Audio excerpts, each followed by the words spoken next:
Hazırda ən çox yayılmış xəstəliklərdən biri allergiyadır.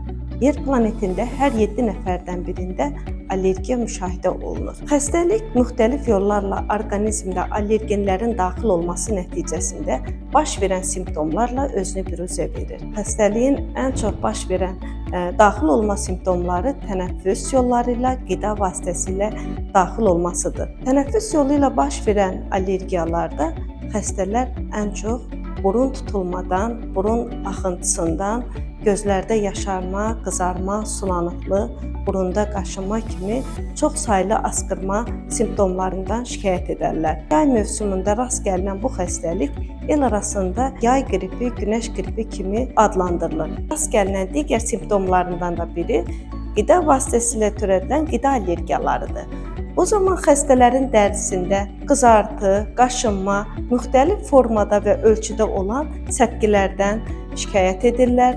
Dildə, dodaqda, bəzən göz qapaqlarında, üzdə şişkinliklər, ödemlər baş verir. Bəzən isə ürək bulanma, qarında köp kimi dispeptik hallar da müşahidə oluna bilər. Lakin xəstəliyin doğru düzgün diaqnostikası və müalicəsi simptomların tez bir zamanda aradan qaldırılmasına, xəstənin rahat həyat şəraitinin təmin olunmasına köməklik edir.